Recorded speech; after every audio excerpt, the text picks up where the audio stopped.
بسم الله الرحمن الرحيم وعن وناكسن الداوديال كنا سو دوادا برنامج gaar ah oo nagu tala galay dhismaha dugsiga farsamada gacanta ee dhawaan alla dhagax dhigay magaalada Xudun ama degmada Xudun oo ka tirsan gobolka Sool. Dugsiga farsamada gacanta ee degmada Xudun ayaa hal bishii 12aad ee sanadkii aynu soo dhaafnay 2014 waxa la gartay in markaasi uu noqdo ama laga yagleelo degmada Xudun oo ka tirsan gobolka Sool kadib markii gudiga horumarinta ee degmada Xudun ay muddo ka munaaqashoonayeen qaabka loo horumarin karo degmada iyo waxbarashooyinka ama noocyada kala gedsan ee waxbarashada ee degmada ka maqan. waana taasi keentay in markaasi cuqaasha iyo waxgaradka ku dhaqan degmada Xudun ay soo dhaweeyaan dhismaha dugsiga farsamada gacanta iyadoo inta badan mas'uuliyadda iyo kharashka ku baxaya iskuulkaasina ay dusha u ruteen shacabka ku dhaqan gudaha.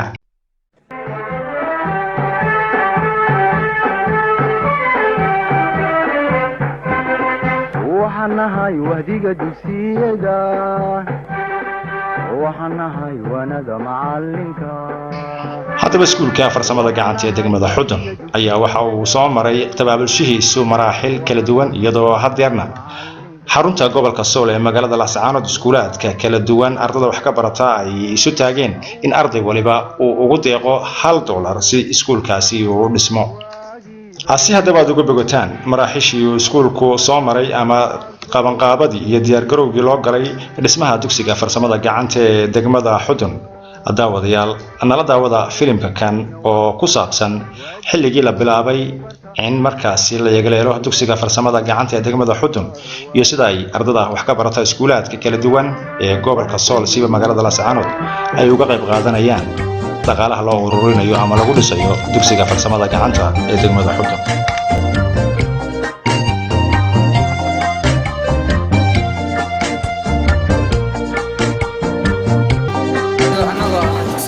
graduate primary school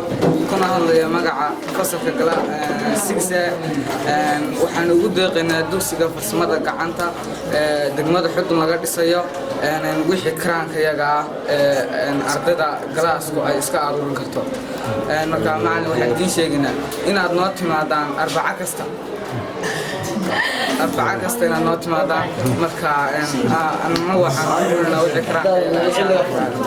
haddaan weyna cid naga furay.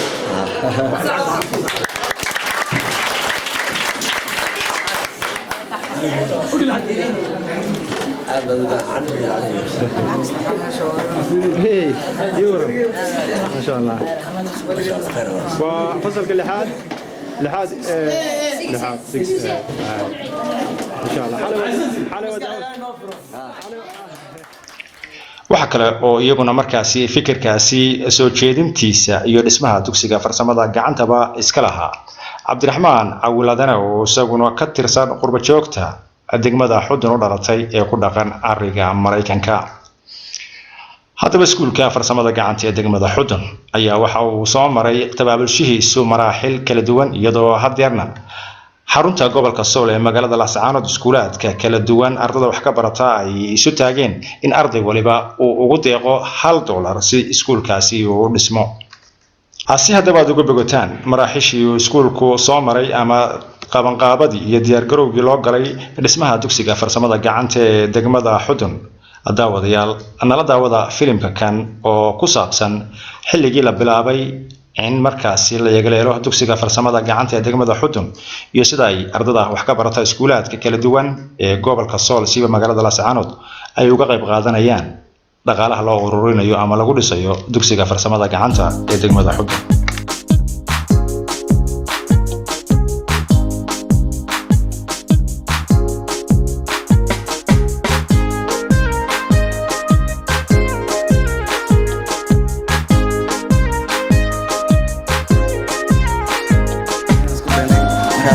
waxaanu hayno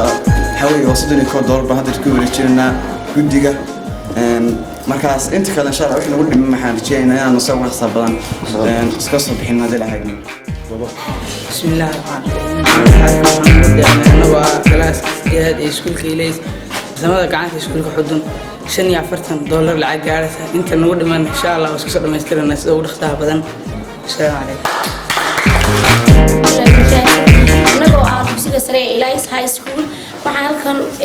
tabarucaad iyo uga diraynaa iskuulka laga dhisayo Xudun ee ah farsamada gacanta ee Xudun. Marka waxaan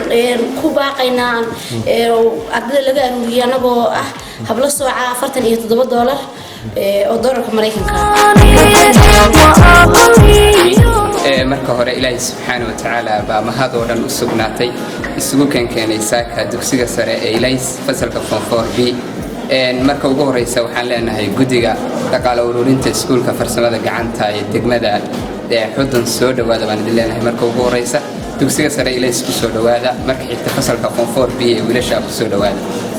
inta markan ka soo gudbo anagoo fasalka form 4B ee iskuulka dugsiga sare Elias waxaanu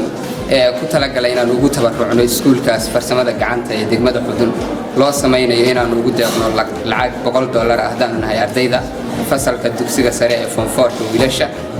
lacagtaasna aanu guddoonsiinayna hadda gudiga dhaqaale ururinta dugsiga farsamada gacanta ee degmada Xudun waxaan idin leenahay lacagtaas aanu idinka maxaan ku raay idin soo gudbinaynaa inaga guddooma oo mid xigtay khayrka waxaan leeyahay dadku inay ka wada qayb qaataan waliba bahda waxbarashada ee gobolada Sool Sanaag iyo Cayn dhamaantood inay maxaan ku raahday marka ugu horeysa wax khayr ah oo sadaqa dadkuna dhamaantood ay tahay inay ka qayb qaataan Ilaahay subhanahu wa ta'ala baa wuxuu leeyahay wa ta'aawanu 'ala al-birri wat-taqwa wa la ta'aawanu 'ala al-ithmi wal-'udwan markaas waxaan leenahay arintaas intaasaan kaga qayb qaadanayna anagu waana inta maxaan ku raahday karaankayaga bahda waxbarashada dhamaantood waxaan ugu baaqaynaa inay ka qayb qaataan arintaas iskuulkaasna sida ugu fiican looga qayb qaato si dhismihiisu hagaago maadaama uu yahay mustaqbalkii ubadkeena iyo mustaqbalkeenaba aad iyo aad baad mahadsantiin waan idin salaamay oo salaam alaykum يا معسكرة اللي هي نصف تقولي إن أنا طرحات وبحنا سؤال فسمرة كعنت في الحضن دقمة كترسن جوا خصال لعقت أنا بقى جلاس فرنسي لاس تبصير سعره حنوريتنا أنا العقد صدني $4 جوا كسرة فصل فمن دوس كسر إيريس وعلى الأسعار حل عقد أنا $30 كبحناي دوس قرقد السيم وعلى الحدود فرصة كعنتها وين ساعتها الشقة والوان صور إن بنار سن صورنا كميدا waxaan u leenahay hambali si wacan aan idin soo dhaweynaa waxaan ka midna galaas kamid ah foonto biya waxaan u leenahay dadka khiyaarta noo yimid baan aad u soo dhaweynaynaa waana ku garab taaganahay sida ay noogu yimaadeen si wacan baan welcome baan u leenahay waan u soo ajiibnay waxaan ardayda shaqaysay macallin waajibaadka gudaha aad bay mudan inta ka bacdi waxaan u leenahay iskuulka aad baan u soo dhaweynaa dadka fikradda keenana aad iyo aad bay u fiican yihiin inaan dadkuna aysan ka caajisiin ilaahay wuxuu yidhi isku naxariista marka ardayda dhan macallimiintu way ka warayaan macallimiintu way ka waraysaa macallin dadka dhan ka taageerayaashna aad baa macnaheeya in meesha wax ku marka anadu waxa weeyaan in ani si wacan baan u soo dhaweynaa si wacan baan qodobka u lacagtuna waxa weeyaan aan nahayno dan galaasna aan nahay waa $32 waxa weeyaan anigoo asiin maxaa salaam baan u weydiinaya dilaa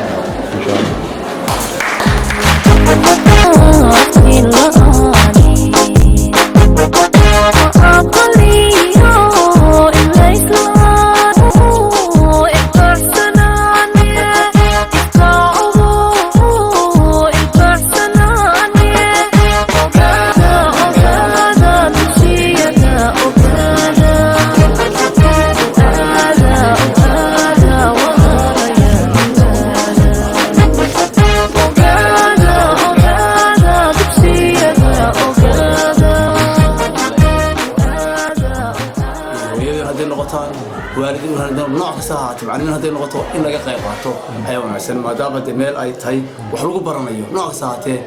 in maarta laga qayb qaato ayaan ku baraarujinaynaa waan uga qayb qaadanayna wixii awoodayada ah waan ku qayb markastoo loo yimaado taas iyo mid kaleba waxaan jeclahay inaan ku qayb qaadano بسم الله الرحمن الرحيم الحمد لله والصلاة والسلام على رسول الله صلى الله عليه وسلم سكول كان كتبه وكمل يعني سكول ذي كقيب قاتل كان قيب قادنا يا كان قيب قادنا إن شاء الله تعالى كان تبرعات كوحبرشة برشة ولدن صول السناق عين صادرتين وكل رجال برشة وعبت ستة دولار عصي دل يدمج بجوبته مقلسة أما أركيسة إن أي كقيب قاتل تبرعات كاس عيالي وأوح وناكسن وجيل كودا يعروض طبعا iyo mustaqbalkoodaba wax ka tari doona mar labaad iyo mar saddexaad waxaan leeyahay ha ka qayb qaateen dhammaan bahda waxbarashada ee goboladaas iyo shacbigooda iyo dadkooda iyo gargaradkooda iyo aqoon-yahankoodaba arrintaas waa arrin wacan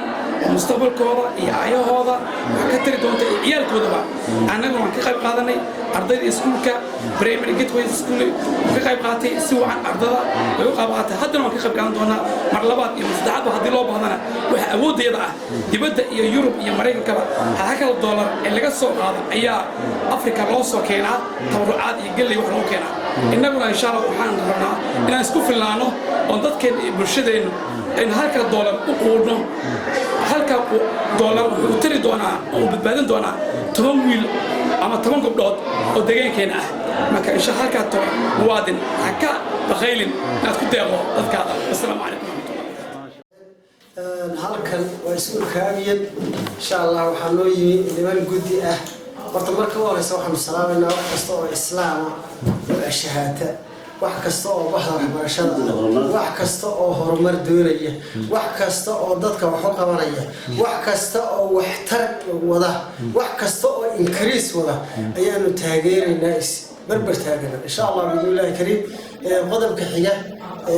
iskuulka farsamada xudur laga dhisayo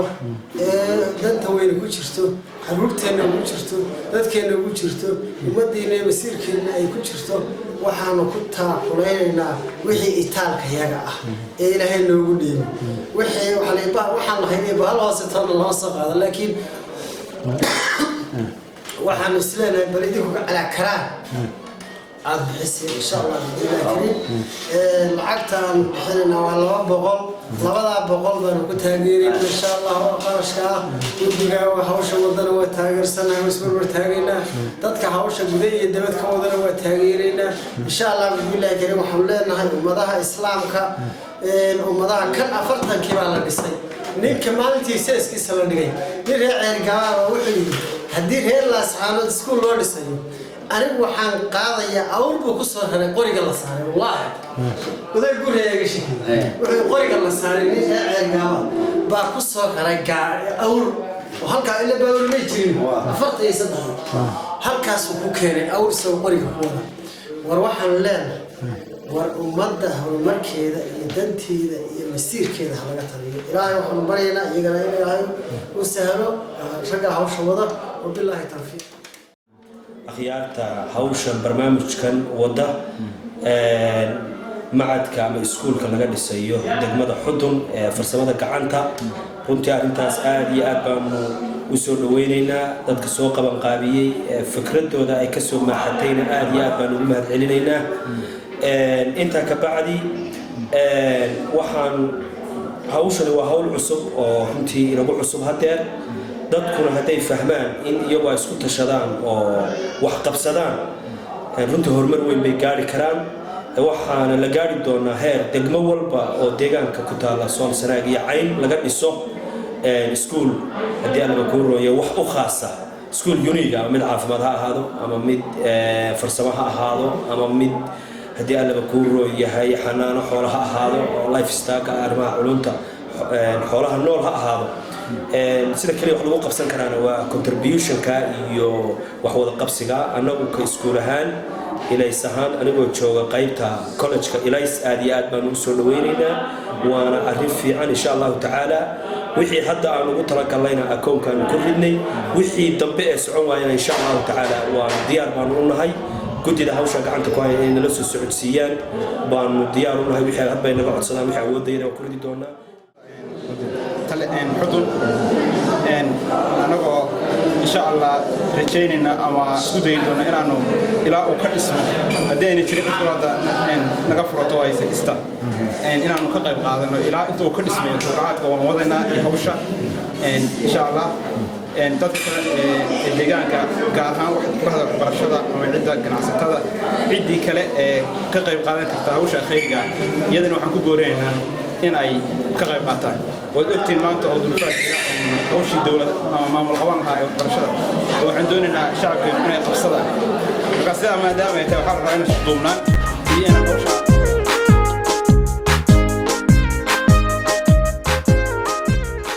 mudanayaal iyo marweyn haddaanu nahay guddiga horumarinta degmada xudun waxaa mar labaad sharaf noo ah kulankan ballaaran ee aan ugu talagalay in taageero dhaqaale loogu raadiyo ama loogu helo dhismaha cusub ee dugsiga farsamada gacanta ee degmada xudun oo dhowaan ka bilowday magaaladaasi waxaana uu noqonayaa iskuulkii ugu horreeyey ee dhanka waxbarashada sare ee farsamada gacanta ee laga hirgeliyo guud ahaanba deegaanadeennan ama gobolka mudanayaal iyo marweyn hirgelinta dugsiga farsamada gacanta ee degmada xudun waxaa keenay kadib markii aan aragnay baahida ballaaran ee dhanka tiknolojiyadda iyo farsamada ee ka jirta deegaankeenna waxaa noo muuqatay in waxbarashada farsamada gacantu ay wax badan ka tari doonto baahida loo qabay helitaanka injineero iyo farsamo yaqaano wax ku soo kordhiya horumarka dalka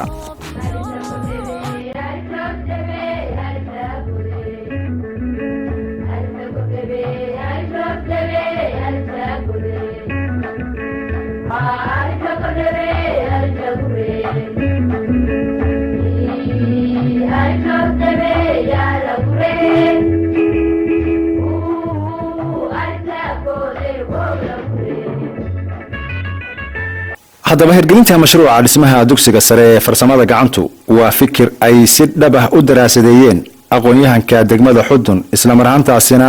ay si guud isula qaateen guud ahaanba waxgaradka aqoon-yahanka iyo cuqaasha degmada xudun waxaana taasi caddayn u ah ka qaybgalka ay ka soo qayb galeen dhismihiisa inta badan cuqaasha ku dhaqan degmada xudun dugsiga sare ee farsamadu wuu ka duwan yahay dugsiyada caadiga wuxuu uga duwan yahay dhalinyarada ama ardaydu isku fahmo maaha iskuna talent maaha dugsiga sare ee farsamadu waxaa ka soo baxa arday talent ama mawhibad leh waxaana aad iyo aad wax daruuri u ah oo naftooda iyo dalkoodaba anfici kara ayay ka bartaan oo loo baahan yahay marka deegaankan oo dhan ayuu wax ka bedeli doonaa iskuulka sare ee farsamada xudun haddii uu dhammaystiro qiimaha uu noo leeyahay waa kaa marka waxaan ka codsanayaa jaaliyadaha dibadda hadday arkeen dadkii guduhu sida ay ugu baxeen ama aanay waxba hakaranaynin iyaguna intooda inay aad iyo aad u dadaalaan oo isaga soo xilsaaraan inuu dhaqso u dhammaado muhiimaddeeda iyo waxa ay leedahay waynu wada ogsoonnahay dalku markuu burburana cid waliba iyadaa wax qabsatay dadkaana wax qabsaday iskuulla boodhan aad arkaysaa waxaad arkaysaa dadkii aan kari karayn iskuullada inay dhigtaan oo ay jaariyada lacagta ka bixinayaan dadkooda maaragtay fideedka waxaad arkaysaa meel kastana marka hore haddaan xagga gudaha laga soo dhisin dadka dibaddu waxa ma qaban kara maanta horta waa alxamdulilaahi rabbilcaalamiin inaynu isugu nimaadno halkan inaynu reer xudun nahay oo aynu hindisno ama aynu hindisiha uu keenay kaysaya raggiisu aynu qaadanno ka baxo hor buu ka shaqo tegaya waddankana waxaa curyaamiyey waxa weeye shaqo la'aan oo dadki iska taagtaagaya sida looxaanta oo ay tahriibayaan oo iska dhaqaaqayaan marka waxaa ka haddaynu iskuulkan ku guulaysano oo aynu gudahana aynu maxay ahayd toylan xoolaynu leenahay oo lacagna waynu leenahay wax yar bayna qabanaya dibaddana ay saas iyaguna ay ka qayb galaan ragga dibadduna hawlaha kale aanan wadaadka kale ahayn marba ka qayb galayaan nagu qaylinaya wixii dana hadday ka qayb galayaan aad baynu usoo dhaweynaynaa waxaanu leenahay ka qayb gala raxaalihim anigoo ah guddoonka waxbarashada ee degmada xudun jaamac maxamed xamdulle jaamac rabadaan waxaan hambalyaynayaa reer xudun oo in badan runtii waxqabad ay ka seexdeen oo mar hore la rabo inay qabtaan hadda aad moodaa in hadda ku baraarugeen aad iyo aad bay mahadsan yihiin marka dadkan soo daray iskuulka dugsiga sare dugsiga farsamada gacanta ku deeqay aad iyo aad bay u mahadsan yihiin annaguna haddii aanu nahay degmada dadweynaha wax allaale wixii karaankayaga diyaar baanu inaanu qabanno aasaaska dugsiga farsamada gacanta ee degmada xudun waxa uu qayb ka yahay mashaariic iskutashi horumarineed oo aan u qoondaynay in ay soo dhammaystirmaan inta lagu jiro sanadka cusub ee hadda bilowday dugsiyada waxaan nahay wanada macalinka waagii baryaba awbax laga waraabsho waagii baryaba awbax laga waraabsho waxaan ku warwaraynaa wadankiina wax u barta oo xambaaro waajibkiisa